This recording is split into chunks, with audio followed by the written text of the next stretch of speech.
Welcome to the Unitarian Universalist Church of Amherst and this Easter Sunday service. I'm Reverend Michelle Buhait, the minister of this congregation. We are so glad you have chosen to join us in worship. As we gather, we acknowledge that our church is built on occupied land that once belonged to the First Nations people of this region, the Haudenosaunee. We begin our worship together by lighting the flaming chalice, the symbol of Unitarian Universalism that embodies the light of reason and the search for truth and meaning, the warmth of friendship and community, and the fire of our commitment to bring more justice and compassion to a hurting world. If you have a chalice or simple candle at home, please prepare to light it as we light our shared chalice. We meet on holy ground, for that place is holy where we meet each other, where lives touch, where love moves, where hope stirs. How strong is our need for one another, our silent beckoning to our neighbors, our invitations to share life and death together, our welcome into the lives of those we meet, and their welcome into our own. We kindle our chalice, a bowl of light, reflecting that eternal light which shines always around and before us. We call one another to worship with these words by Unitarian Universalist minister, the Reverend Peggy Clark. Easter is a holiday of miracles. It is life from death, joy from sorrow, celebration from mourning. Easter reminds us that all is never lost, that the story continues as long as we are here to tell it. So gather up your worries. We are going to bury them beneath the ground and watch them transform into flowers of hope, pushing through the earth, reminding us that on Easter morning, love brings us back to life, calls us from sadness, from grief, from anxiety, into a world renewed and alive and filled with joy once again. This is a story from one of our sources, the World Religion Source. It is from the Islamic religion. This is about a man who found the cocoon of a butterfly. The cocoon is one of the stages of a butterfly, which starts out as a caterpillar. A caterpillar looks somewhat like a worm, but when it begins to change into a butterfly, it creates a cocoon. Cocoons are spun with a silk-like substance from the caterpillar. In this stage, it's hard to see if it is alive or dead. But if you find a cocoon at just the right time, you can see a small opening and a butterfly will emerge. That is what happened to the man who found the cocoon. He sat and watched the butterfly for several hours as it struggled to force its body out through the little hole in the cocoon. When it got to the point that it appeared the butterfly could go no further, the man decided that he should help the butterfly.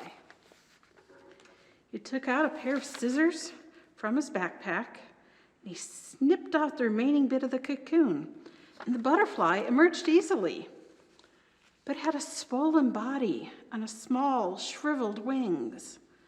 The man continued to watch the butterfly because he expected that at any moment the wings would enlarge and expand to be able to support the body, which would contract in time. But neither happened. In fact, the butterfly spent the rest of its life crawling around with a swollen body and shriveled wings. It was never able to fly because it came too soon out of the cocoon.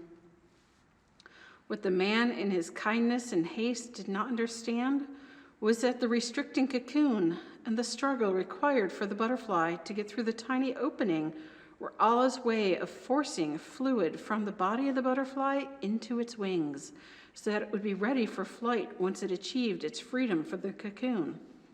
Without the struggle, without the obstacle, it could never be ready to fly. Allah is what some Muslims call God. which is what some people also see as the spirit of mystery, awe, and wonder. In the Islamic faith, the people pray, kneeling, facing the direction of Mecca, and they lean their head forward until it touches the ground. This is an Islamic prayer. I asked for strength, and Allah gave me difficulties to make me strong. I asked for wisdom, and Allah gave me problems to solve. I asked for prosperity, and Allah gave me brain and brawn to work. I asked for courage, and Allah gave me danger to overcome. I asked for love, and Allah gave me troubled people to help. I asked for favors, and Allah gave me opportunities. I received nothing I wanted. I received everything I needed. So blessed be Allah, the best of creators. I wonder if you've seen or heard any of this before. I wonder which part of this you liked the best. I wonder if you have ever watched a butterfly come out of a cocoon. I wonder if you've ever felt sorry for an animal, bird, or insect and tried to help it out. I wonder if you've ever struggled with obstacles in your life. I wonder what it feels like to worship Allah as the Muslims do. I wonder what other ways people pray. I wonder if you have a special way of being with the spirit of love and mystery.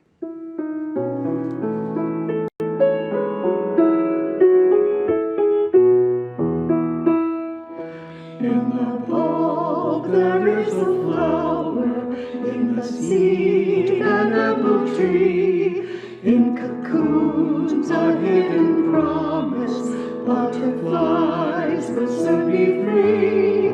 Through the cold and snow of winter, we have faith that spring will come, unrevealed until its season, as life circle carries on.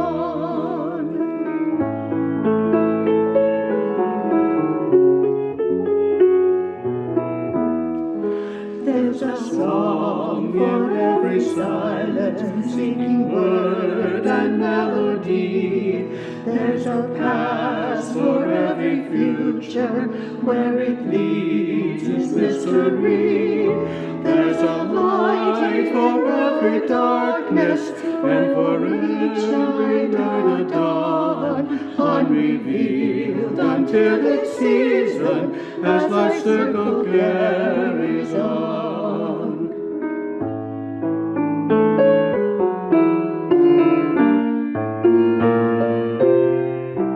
In our end is our beginning, in our time infinity, in our doubt there is believing, in our life eternity. As we're born, we'll be departing, at a time we cannot will, unrevealed until its season, as life's circle is fulfilled, unrevealed until its season, as life's circle is fulfilled.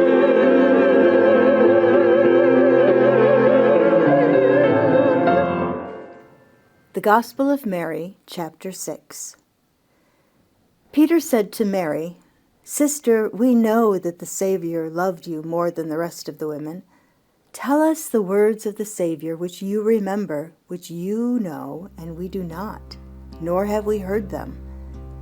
Mary answered and said, "What is hidden from you I will tell you." And she began to say to them these words, I will show you hidden things you have not known. I will show you hidden things you have not known.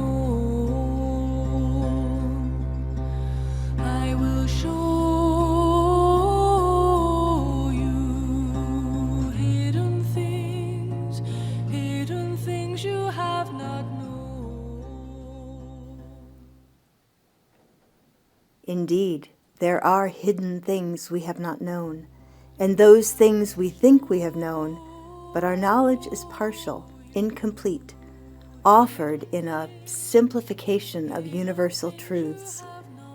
Today we seek knowledge, gnosis. We are agnostics, interpreting a tapestry that took millennia to weave with carefully chosen hues and stories. For those with the eyes and ears of spirit, let us see and hear.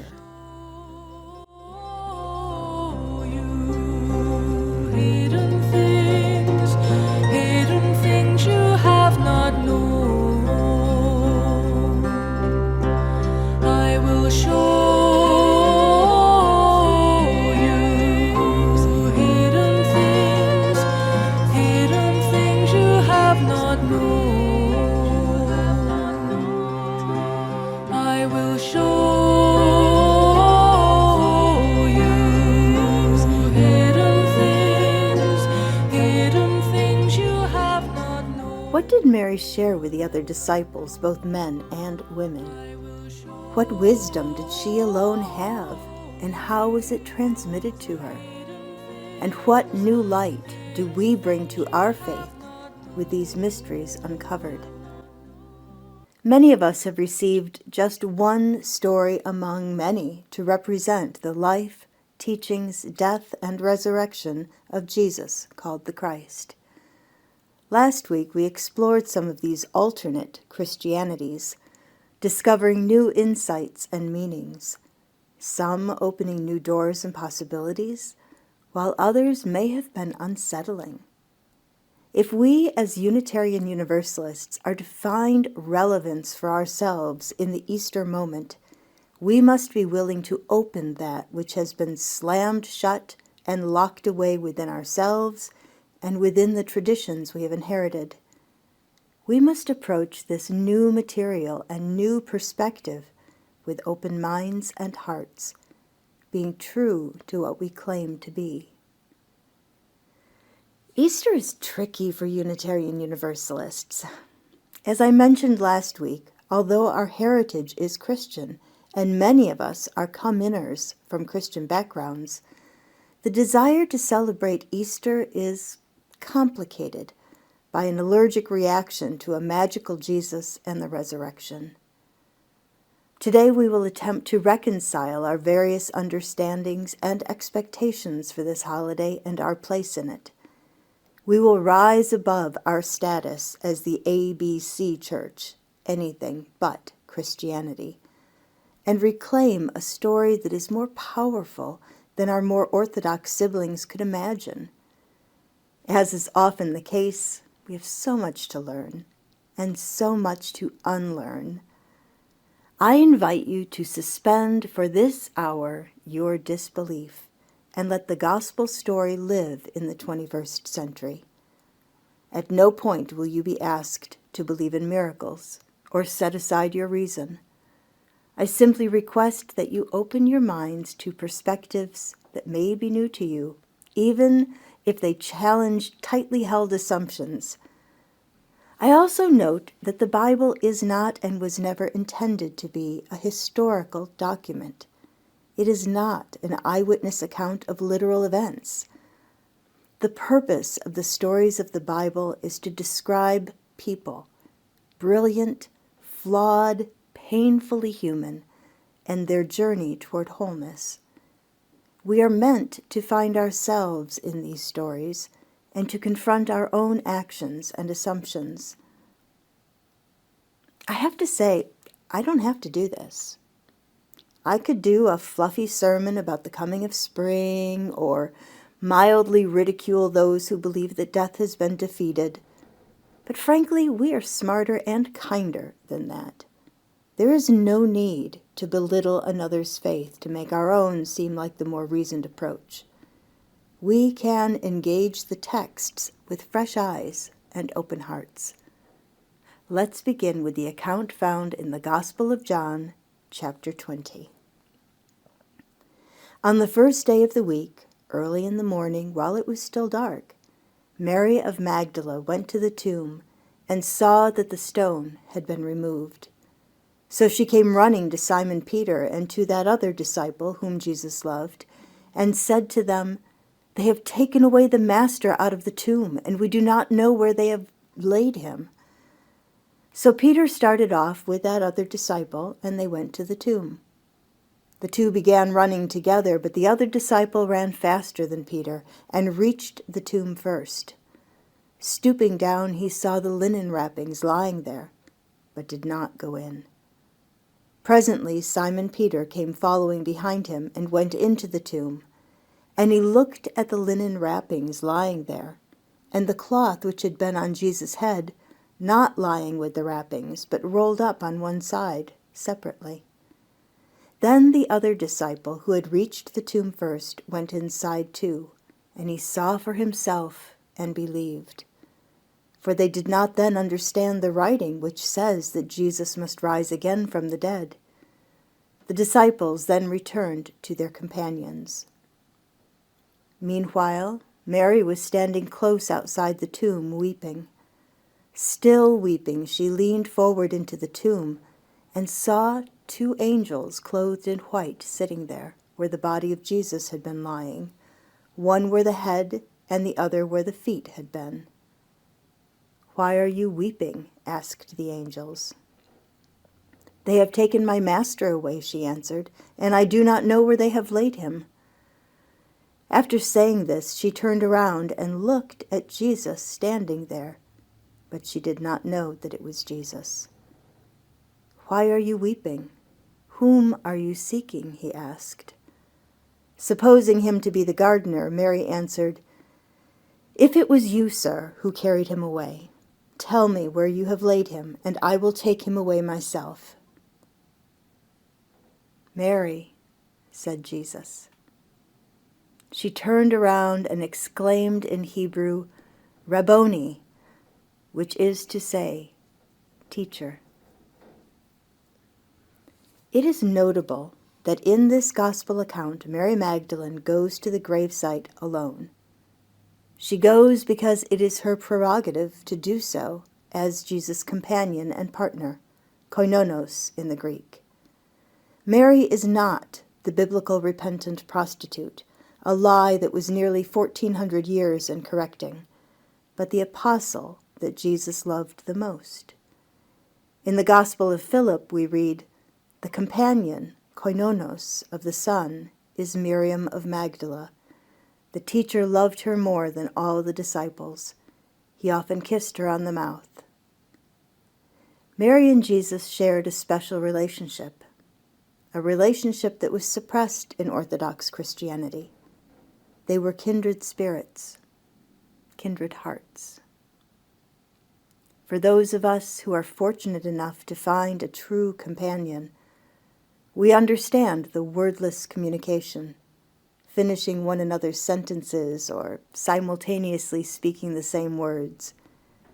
It is possible that the secret knowledge that Mary held and the other disciples desired was born of this kind of intimacy. Yet in John's account of the risen Christ, Mary doesn't recognize Jesus. Mary doesn't recognize him until he calls her by name. He rises to her first, but she doesn't realize who it is until she hears her name in his voice. Is this a literal resurrection? Is it Jesus in the flesh? Does it matter? Is it any less miraculous for Mary to discover that the one who showed her how to become a true child of humanity, a fully realized human, lives on in her heart? There is an important distinction between resurrection and resuscitation, a distinction that even the gospel writers couldn't agree on. In some accounts, the risen Christ cannot eat and drink and can seemingly walk through walls, while in others, he cooks breakfast and shares the meal with his disciples. He offers his wounded hands and side to be touched and verified. I think it matters far less to have an actual resuscitated body in our midst than it is to discover that something of our beloved dead lives on in us They've changed us in some fundamental way, and we experience their presence even in their absence. This week I had a small experience of this. I was driving home from church after a recording session and chatting with my daughter on speakerphone. As we hung up, my first thought was to swing by my parents' house on the way home to share the happy conversation. It took me a moment to realize that those opportunities for connection are gone. And then, just a heartbeat later, I realized that the part of my parents that lives on in me already knew and was rejoicing with me. It still would have been nice to tell them in person, but that deeper connection was and will be enough.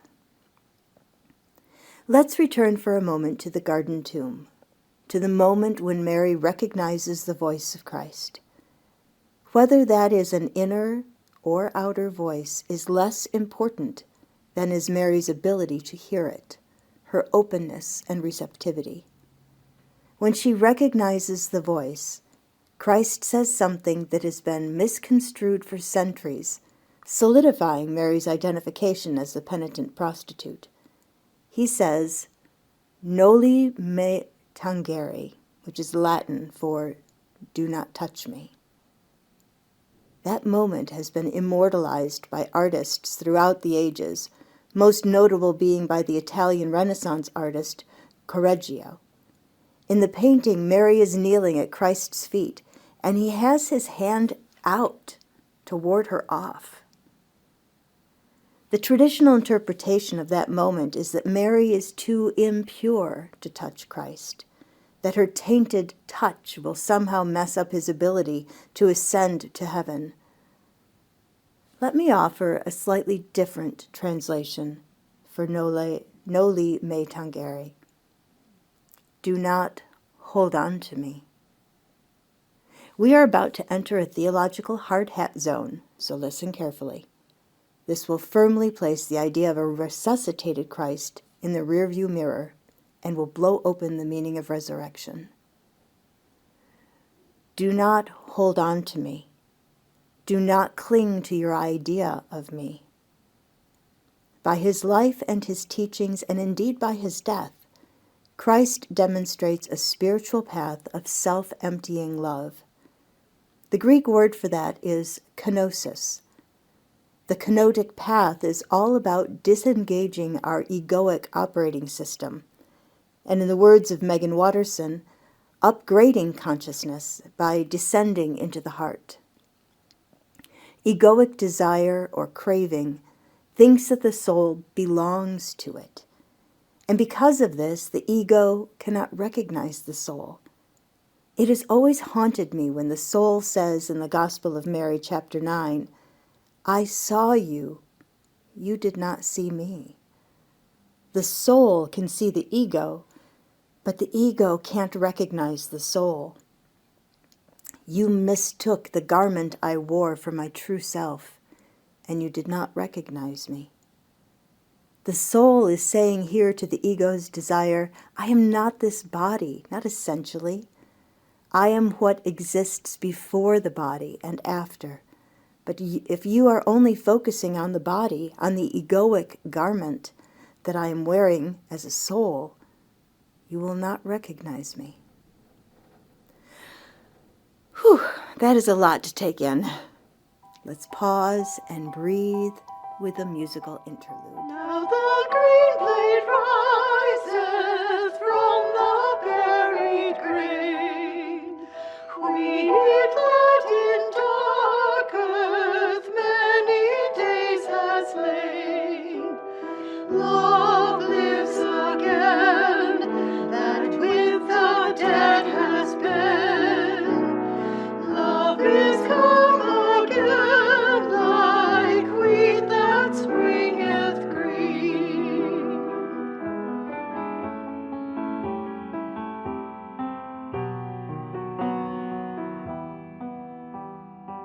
In the grave they laid him, loved by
which can call us back to life again. Fields of our hearts that dead and bare have been. Love is come again, like wheat that springeth green.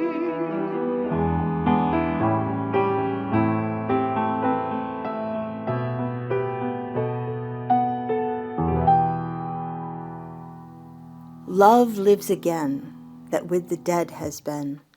Love is come again like a wheat that springeth green. Well, that's exactly where we left off. Love lives again. What is the miracle and mystery of Easter? It is that love lives again. That which has been with the dead has been restored to us because it lives within us. There is no need to cling in desperation to that which fades, but to allow it to move freely within and among us. To say that Jesus came into this life only to die for the sins of others is to shortchange the value of his life and teachings. His death upon a cross is the culmination of a life of kenosis, self-emptying love. Christ did not come to demonstrate an integrated life that only he could live, but to show the way for all of us to live undivided lives, not by believing in him, but by living as he lived. Rolling Away the Stone by Sarah Moores Campbell. In the tomb of the soul we carry secret yearnings, pains, frustrations, loneliness, fears, regrets, worries. In the tomb of the soul we take refuge from the world and its heaviness. In the tomb of the soul we wrap ourselves in the security of darkness. Sometimes this is a comfort. Sometimes it is an escape. Sometimes it prepares us for experience. Sometimes it insulates us from life. Sometimes this tomb life gives us time to feel the pain of the world and reach out to heal others. Sometimes it numbs us and locks us up with our own concerns. In this season where light and dark balance the day, we seek balance for ourselves. Grateful for the darkness that has nourished us, we push away the stone and invite the light to awaken us to the possibilities within us and among us, possibilities for new life in ourselves and in our world. The tomb is the space between, the liminal space or threshold between death and resurrection, between pain and possibility. The tomb represents the place where we hold our secrets of pain and regret. The tomb represents a refuge from the world. The tomb represents security and comfort, a place to hide and heal. When we are in the midst of our own tomb life, it can feel like an eternity, dangling between death and life. The tomb of the soul is an opportunity to collect ourselves, to consider our options, and to gain perspective. I was thinking about the empty tomb that greeted Mary of Magdala, the companion of Christ, of what that must have looked like to her. I imagine her having started out from home in the pre-dawn twilight and coming around a bend in the garden path, expecting to see a wall of stone glowing in the first light of the morning sun, and discovering not the solidity of lighted stone, but the mystery and darkness of an open doorway. What did that darkness represent? Was it the confirmation of her worst fears, that the Romans, wishing to stamp out everything Jesus stood for, had stolen his body? Was it the granting of her deepest desire, that Christ had somehow defeated physical death? Standing in the morning light, That dark threshold must have yawned before her, representing everything she didn't know and was afraid to claim. As awful as a solid expanse of stone would be, it could at least be understood. I can imagine all of that in Mary Magdalene because I know it is true in my own life. Sometimes the sealed tomb that holds all of the pain and longings of our lives is easier to bear than the negative space, the mystery that can only be seen in relation to the hardness and brightness that surrounds it. I will show you hidden things you have not known. I will show you hidden things you have not known. I will show you hidden things you have not known. I will show you hidden things you have not known. Easter is a holiday of miracles. I will It is life from death, joy from sorrow, celebration from mourning. Easter reminds us that all is never lost, that the story continues as long as we are here to tell it. So gather up your worries. We are going to bury them beneath the ground and watch them transform into flowers of hope, pushing through the earth, reminding us that on Easter morning, love brings us back to life, calls us from sadness, from grief, from anxiety, into a world renewed and alive and filled with joy once again.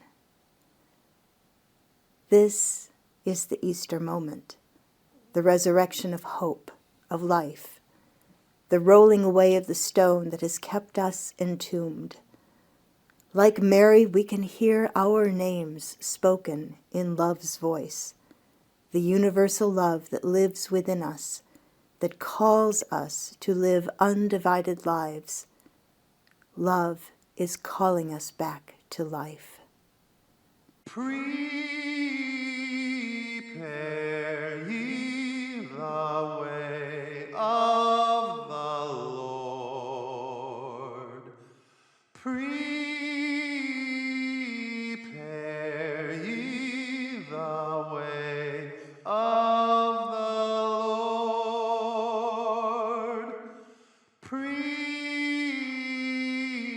Prepare ye the way of the Lord. Prepare ye the way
close this time of worship as we extinguish our chalice with these familiar words. We extinguish this flame, but not the light of truth, the warmth of community, or the fire of commitment. These we carry in our hearts until we are together again. Reverend Frederick E. Gillis provides this benediction to bless the time we have shared together. May the love which overcomes all differences, which heals all wounds, which puts to flight all fears, which reconciles all who are separated, be in us and among us, now and always. Thank you for joining us in worship today. Please see the credits at the end of this service for information about the music and other worship elements. And do take a moment to visit our website, uuamherst.org, and click on the giving link, or text your gift to 833-987-1968. Your generosity in online giving is the virtual equivalent of passing the offering plate. Thank you in advance for your generosity.